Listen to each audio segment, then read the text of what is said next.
புல வரைபடங்கள்லாம் என்னங்க சார்? புல வரைபடம் அதாவது எஃப்எம்ன்னு சொல்லுவோம் நம்ம ஆங்கிலத்தில், ஃபீல்டு மெஷர்மெண்ட் புக். புல வரைபடத்தில் முக்கியமாக ஒரு இடத்துடைய பவுண்ட்ரிஸ், அதாவது அந்த இடத்துடைய 4 எல்லைகள் வந்து பார்த்தீங்கன்னா இருக்கும். 4 எல்லைகள் வந்து இன்னார் பேரில் இருக்குன்னு இருக்காது, சர்வே நம்பர் இருக்கும். கிழக்கால வந்து என்ன சர்வே நம்பர், மேற்கு புறம் என்ன சர்வே நம்பர், தென்பகுதி வடபகுதி, இந்த மாதிரி 4 பக்கம் இருக்கிற சர்வே நம்பர் குறிப்பிடப்பட்டிருக்கும். அதே போல் 4 பக்க அளவுகளும் வந்து பார்த்தீங்கன்னா மீட்டரில் குறிப்பிட்டிருப்பாங்க. எல்லாமே மோஸ்ட்லி வந்து பார்த்தீங்கன்னா மீட்டரில் தான் இருக்கும். நம்ம இடத்த எழுதுறப்ப தான் வந்து என்ன பண்ணுவோம், அடிக்கணக்கில் எழுதுவோம். அதனால் ஒரு எஃப்எம்பி எடுத்துக்கிட்டீங்க அப்படின்னா அவங்க வந்து பார்த்தீங்கன்னா பவுண்டரிஸை வந்து ஃபிக்ஸ் பண்ணுவாங்க.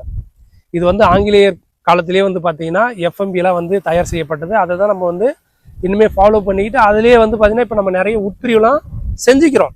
4 எல்லையில் என்னென்ன இருக்குது, அந்த புலவரைபடத்தில் அதாவது எஃப்எம்பிக்குள்ளே கிணறு இருந்தால் கிணறு குறிப்பிட்டிருக்காங்களா, அதே போல் லைன் ஏதாவது போச்சுன்னா லைனை குறிப்பிட்டிருக்காங்களான்னு சொல்கிறது எல்லாமே தெரிஞ்சுக்கலாம். ஏதாவது இருந்துச்சுன்னா நீர்நிலை மென்ஷன் பண்ணியிருப்பாங்க, ரோடு இருந்துச்சுன்னா ரோடை மென்ஷன் பண்ணியிருப்பாங்க.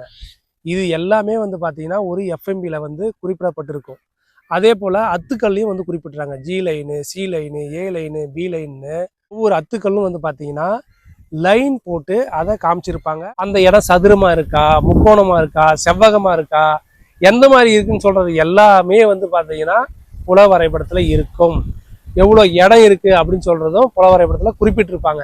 நான் புதுசாக ஒரு இடம் வாங்க போகிறேங்க சார், அந்த இடம் வந்து 1 ஏக்கர் இருக்குது, நான் 1/2 ஏக்கர் தான் வாங்க போகிறேன்னா இப்போ வந்து என்ன பண்ணுறாங்க, ஆட்டோமேட்டிக்காக வந்து பார்த்தீங்கன்னா உங்களுக்கு அந்த இடத்த எந்த ஒரு ஆட்சேபனும் இல்லை அப்படின்னா உட்பிரிவு செஞ்சு உங்களுக்கு அந்த இடத்த வந்து கொடுத்துட்றாங்க. தனி எஃப்எம்பியை போட்டு கொடுத்துட்றாங்க. வந்து பார்த்தீங்கன்னா உங்களுடைய அளவுகள்லாம் சரியாக குறிப்பிட்டிருக்காங்கன்னு சொல்கிறத நீங்கள் கவனிக்கணும். அதனால் எஃப்எம்பி வந்து ஒரு சொத்துக்கு ரொம்ப ரொம்ப முக்கியமான ஆவணம். அந்த எஃப்எம்பியில் ஏதாவது குறைபாடு இருந்துச்சுன்னா நம்ம சம்மந்தப்பட்ட துறையை, வருவாய்த்துறையை சார்ந்து தான் நம்ம வருவாய்த்துறைக்கிட்ட மனு செஞ்சு தான் அந்த எஃப்எம்பியை சரி பண்ணவே முடியும். வந்து எல்லா கிராமப்புறத்தில் இருக்கிற கிராம நிர்வாக அலுவலர் அவர்கிட்டையும் எஃப்எம்பி இருக்கும், தாலுகா ஆஃபீஸிலும் இருக்கும். அதே போல் வருவாய்த்துறை, வருவாய் கோட்டாட்சியர் இவர்கள் எல்லாமே வந்து பார்த்தீங்கன்னா இந்த எஃப்எம்பியை வந்து வச்சுருப்பாங்க.